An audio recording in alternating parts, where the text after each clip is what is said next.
Welcome, traveler. You can close your eyes now. Wherever you are, whatever kind of day you carried here, you can set it down.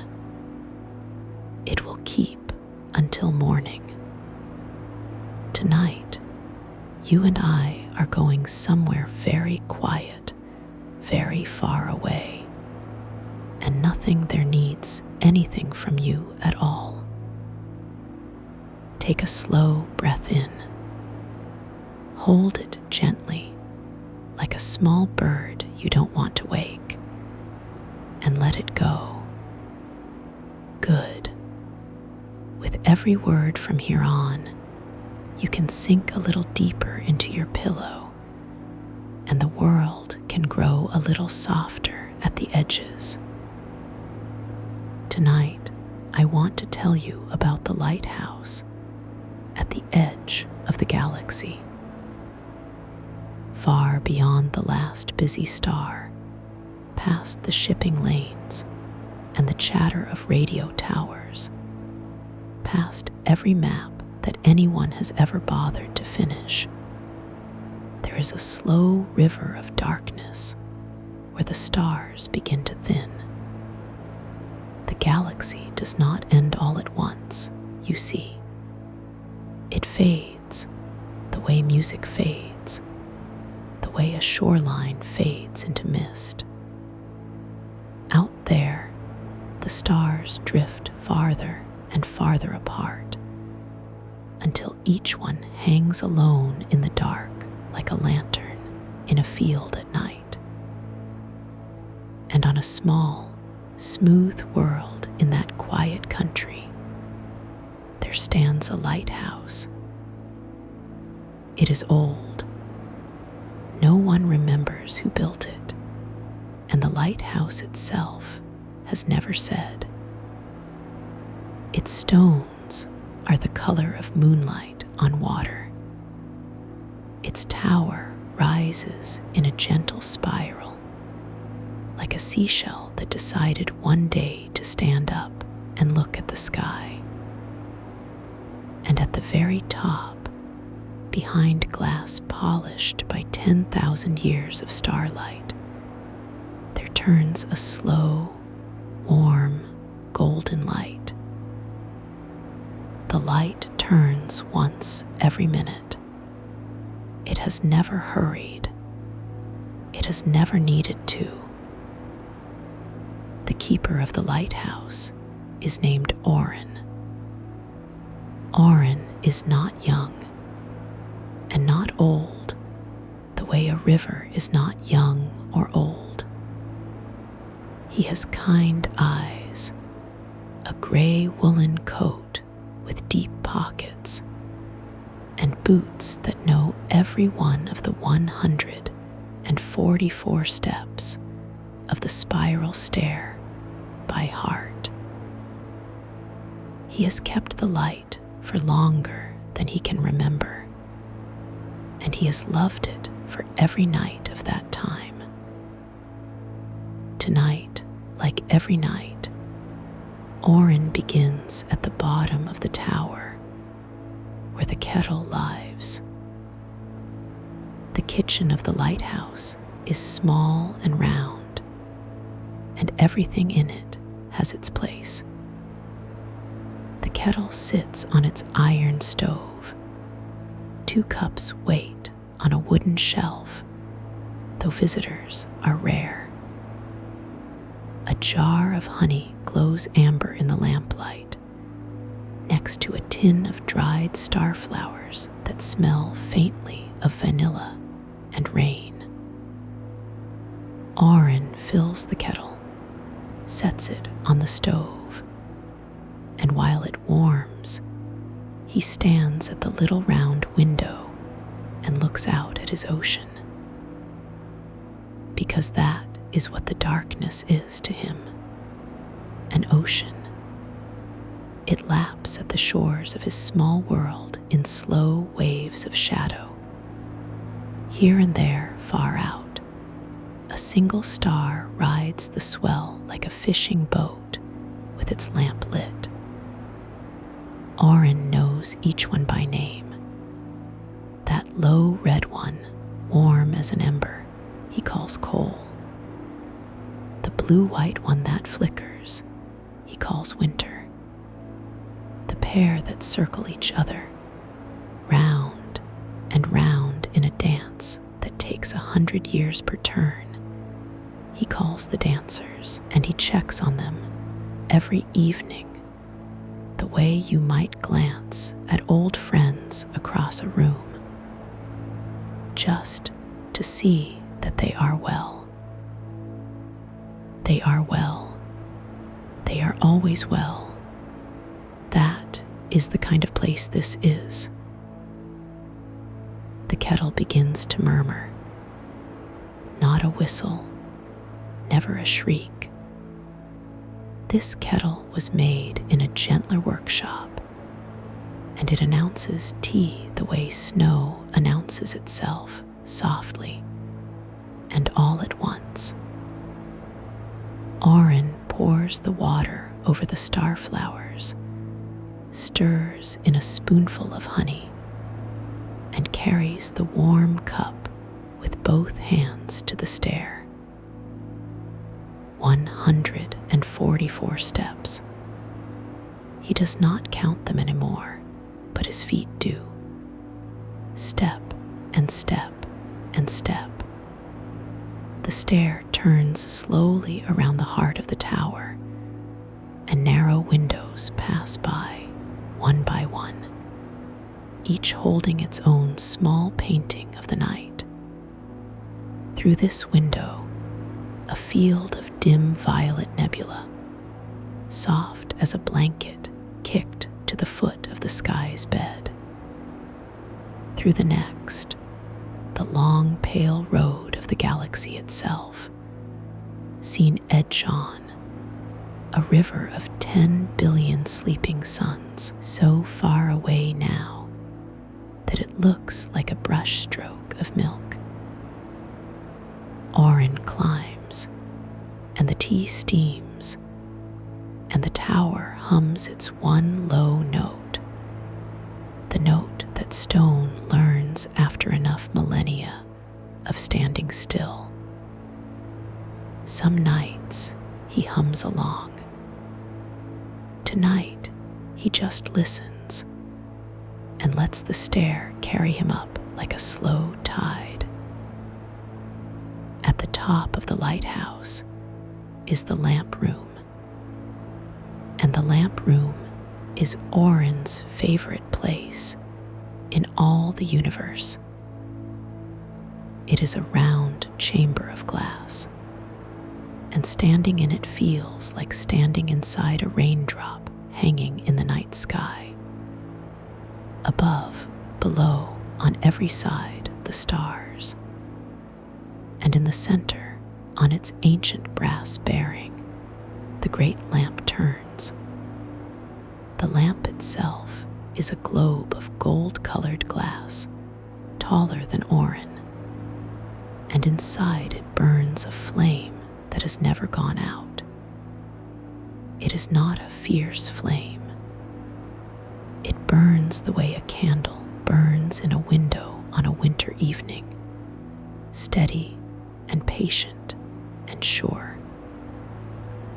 Once every minute, the lamp's beam sweeps the dark ocean, a long, soft finger of gold reaching out across the void, touching each far star lightly, as if to say, "I see you.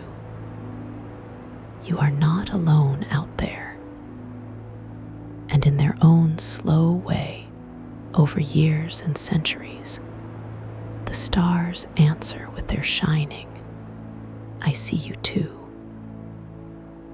Auron settles into his chair, a deep old chair upholstered in a fabric like woven dusk, and he sips his tea, and he watches the beam go around. This is his work, you understand. Not to force the light, not to aim it, not to worry it along. The light knows its way. His work is simply to keep it company, to be present while it shines. Some jobs are like that, and they are the best jobs and the hardest to explain. The beam turns. The tea warms his hands. Far below, the dark waves fold themselves against the rocks without a sound. And tonight, as on most nights, the travelers begin to arrive. They come slowly from very far away, and they are in no hurry, because nothing out here is ever in a hurry. The first is a comet, an old one, her long hair of silver ice streaming behind her. She has been falling around the galaxy for longer than most stars have been lit, and she knows this coastline well. As she passes the lighthouse, she dips slightly, a curtsy of light, and Orin raises his cup to her. The comet does not stop. She never stops, but she always passes close, just to feel the beam brush over her ice one more time, and to carry a little of its gold out into the deep with her. After her, in the second hour, comes a whale. Not a whale of water, of course. A whale of the void, vast and slow and dark blue, swimming through the emptiness the way its small cousins once swam through the seas of worlds. Star whales feed on stray light, sifting the thin plankton of photons that drift out here at the edge of everything. And this one comes every few nights to bask in the lamp's beam, rolling slowly in the gold, letting it play over her flank. She is longer than the lighthouse is tall. Her eye, when it passes the lamp room window, is calm and ancient and glad. Orin stands, as he always does, and rests his palm against the glass. And for one long minute, keeper and whale regard each other with the perfect ease of friends who have never needed words. Then she sounds, diving down into the dark with a slow sweep of her tail, and the night folds itself back together behind her, and everything is still again. The stillness out here is not empty. That is the thing that surprises visitors. On the rare occasions there are visitors, the stillness is full. It is made of a trillion soft, old lights, all resting at once. It is the stillness of a library at closing time, of a garden under snow, of a house at midnight when everyone you love is asleep under the same roof. It is a stillness you can lean back into, and it will hold you. You can lean back into it now, if you like. It will hold you too. In the third hour, the lamp does something it does only for those who are almost asleep. Its gold light softens toward amber, and the beam begins to leave a faint trail behind it as it turns, a spiral of glowing dust, like honey stirred into the dark. Orin watches it through half-closed eyes. he knows what it means. It means the night has reached its deepest, safest chamber. It means every star along the coast has been counted and greeted and found well. Coal is well, winter is well. The dancers turn unhurried in their 100-year waltz, and they are well. The whole edge of the galaxy is tucked in. Orin sets down his empty cup. He draws his gray coat a little closer, not because he is cold, but because it is pleasant to be wrapped in something soft while the universe turns. The chair holds him the way the stillness holds the stars. His breathing slows to match the lamp. One long breath for every long turn of the beam. In as the gold sweeps out across the dark, and out as it comes home again. In and out. He thinks drowsily of all the places the light is reaching, even now. Somewhere, trillions of miles away, a grain of ice glitters for a moment because of his lamp. Somewhere, a sleeping star whale calf feels a warmth pass over its closed eye and dreams of gold.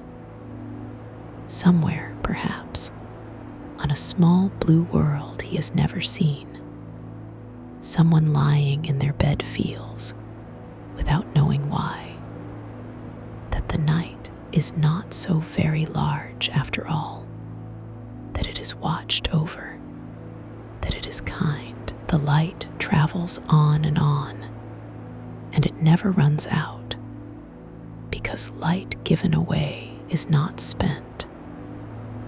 It is planted. That is the secret the Lighthouse taught Orin a long time ago, and it is the secret he would offer you tonight, traveler, as a gift to take down into your dreams. The gentleness you send out into the dark is never wasted. It goes on ahead of you, quietly, farther than you will ever know.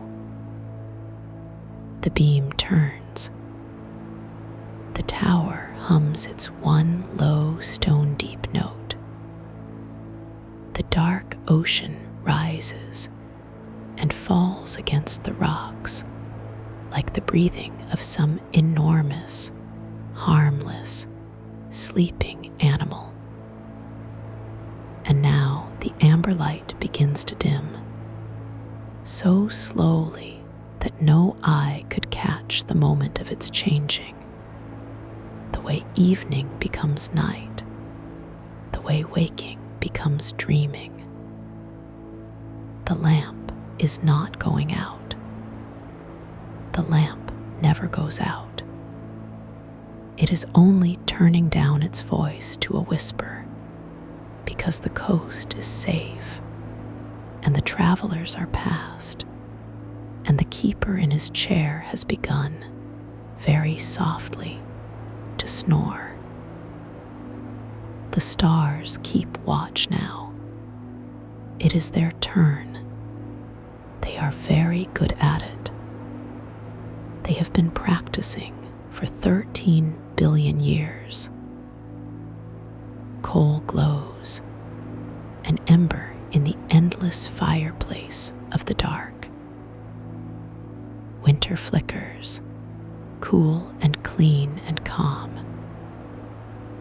The dancers turn and turn and turn, and the golden beam goes around once every minute, all night long, sweeping its slow circles over the quiet at the edge of everything, saying to each far light, and to the whale asleep in the deep, and to the comet on her long road home, and to you, yes, even to you, all the way over there in your warm bed at the other end of the sky. I see you. Rest now. You are not alone. The lighthouse keeps its watch. The night is deep and soft and safe, and there is nowhere you need to be and nothing you need to do but drift like light out into the gentle dark. Good night, traveler. Good night,